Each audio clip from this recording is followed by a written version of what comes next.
Sir, avascular necrosis అంటే ఏంటి అసలు? ఎందుకు ఇటీవల కాలంలో ఎక్కువగా పెరుగుతుంది? ఎప్పుడో ముసలి వాళ్ళలో చూస్తుండేవాళ్ళము ఈ తుంటి ఎముకకు సంబంధించి ఏదైనా ప్రమాదం జరిగినప్పుడో ఇలా చూస్తుండేవాళ్ళం.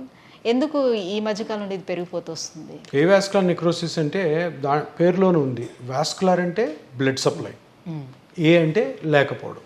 బ్లడ్ సప్లై లేకుండా ఏదైనా పార్ట్ నెక్రోసిస్ అంటే అది చనిపోవడం జరిగిన, అది కుళ్ళిపోవడం జరిగితే దాన్ని ఏవాస్కులర్ నెక్రోసిస్ అంటారు. డెడ్ అయిపోతుంది. అది డెడ్ అయినప్పుడు దాన్ని ఏవాస్కులర్ నెక్రోసిస్ అంటారు. ఇది ఎక్కువగా హిప్ జాయింట్లో వస్తుంది. ఎందుకంటే ఎక్కడొచ్చినా కూడాను ఏవాస్కులర్ నెక్రోసిస్ వచ్చి కొలాప్స్ అయితే ఏదో చిన్న పెయిన్ ఉంటుంది, కానీ పని నడుస్తుంటుంది. ఇది హిప్ జాయింట్ కదా. హిప్ జాయింట్ అంటే తుంటి ఎముక. అంటే కూర్చోవాలన్నా, నిలబడాలన్నా, నడవాలన్నా, వంగాలన్నా హిప్ జాయింట్ మూమెంట్స్ తప్పకుండా ఉండాలి. అంటే చాలా మందికి ఉన్న డౌట్ ఏంటంటే పిఆర్పి అనేది కేవలం ఆ పెయిన్ ని మాత్రమే తగ్గిస్తుందా, లేకపోతే జాయింట్ ను కూడా రిపేర్ చేస్తుందా? సర్జరీ కూడాను అక్కడ ఏం చేయదు. మొత్తం సర్జరీ పీకి కొత్తది వేయడమే. అది చనిపోయిన హెడ్కి ఎవ్వరు ఏం చేయలేరు. హెడ్కి బ్లడ్ సప్లై పోయింది, హెడ్ కొలాప్స్ అయింది, హెడ్ని తీసేయాలి కంప్లీట్గా.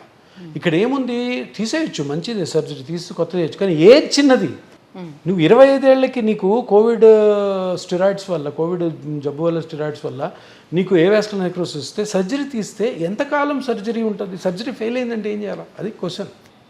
అందుకనే చాలామంది ఆర్థోపెడిక్ సర్జన్స్ కూడా వెయిట్ చేయమంటారు. కొన్ని రోజులు వెయిట్ చేద్దాం, ఆటోమేటిక్ కరెక్టర్ ఏమో, లేకపోతే పిఆర్పి చేసుకోండి, అదర్వైజ్ ఇంకేమన్నా నాన్ సర్జికల్. ఎందుకంటే ఒక్కసారి సర్జరీ చేసి నువ్వు ఇంప్లాంట్స్ పెట్టిన తర్వాత మళ్ళీ వెనక్కి రావడం కష్టం.